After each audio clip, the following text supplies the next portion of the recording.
Okay, so again, Les is kind of struggling with a little bit of this common human decency thing. So I'm gonna explain it to you like really slowly. If someone exposes themselves even in public, that is not the time to take advantage of that. Okay, if this were a young girl, which this is still a young woman, right? If that same young woman or any young person that you know exposes themselves because of their own bad decision making, exposes themselves to vulnerability because they're going through mental or health issues, exposes themselves because otherwise they're feeling compromised, desperate, and are reaching out for help. If someone is exposed, that is when we need their most compassion. That is when we're supposed to say no. The analogy that I often give is that if a person is in a physical space, say a young woman, and she's literally exposed in a bad situation, right? She's exposed herself to some danger, right? Maybe it involves some a group mentality, whatever it is that got her in a bad situation. You were wearing something that maybe wasn't appropriate. Not that that's a reason, okay? But you're in a space and you're exposed. We don't then say that's our job to take advantage of that. That's not what you do. That is not when someone exposes a vulnerability, a person of a higher caliber doesn't look for your vulnerability. If you were in a bad state and you were stumbling around naked, I would cover your exposed areas. I would cover what you expose. And again, she's not a public figure. She's not.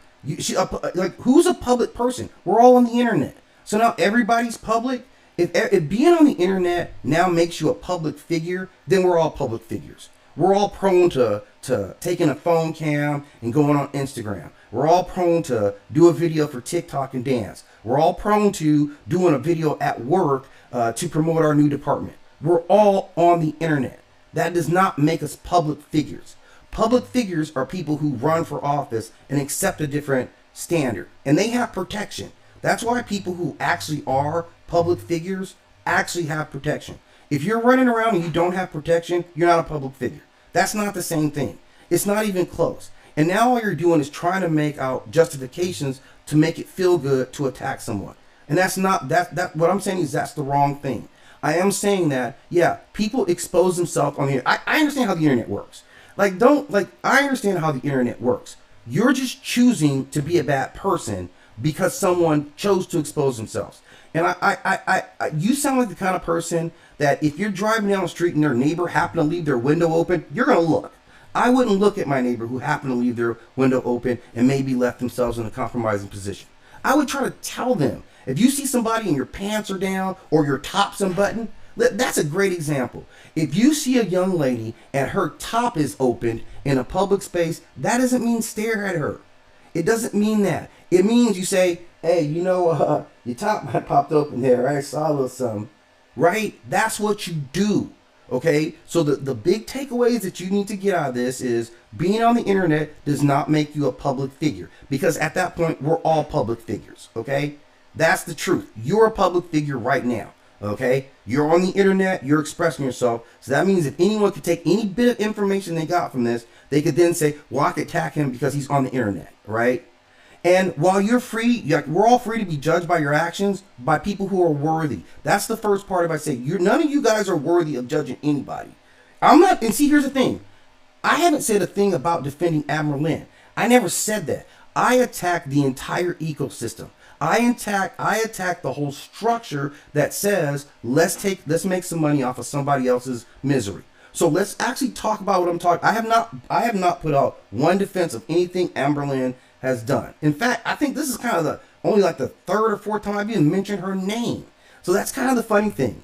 That you went to it being a defense of Amberlynn. I'm talking about strategically, ethically, morally, what they do in general.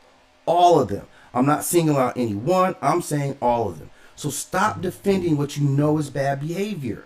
That's all I'm saying. Show compassion. Everybody does it, right? Like, what are you talking about? Everyone does have to deal with their own actions. You know who teaches you about your actions? The world. Go do some stuff in the world and see how the world treats you. So the world, nobody needs you. Nobody needs your additional judgment, right? No one needs you. We got Judge Judy for that, right? We got Judge Judy for that. So our requirements for judging people, we're full. We're full on that. So we don't need any more judgment. But you guys don't want to accept a little kindness, a little bit of compassion, a little bit of having some grace for somebody and say, man, you exposed, man. I see your ass is sticking out. Instead of letting you know your ass is sticking out and pull your pants up, man. Like, here's a message I'm going to give to you, man, okay? Don't down me, crown me. For everybody.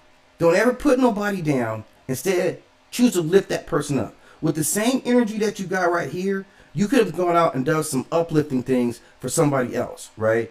But again, because you perceive her as bad, that means that gives you a license to attack her. And that's all you want is a license to attack her. Well, I'm revoking your license on that. I'm taking that pass away. You don't get that anymore. You don't get a license to attack people because you perceive what they did in life as bad. There is judgment for that, right?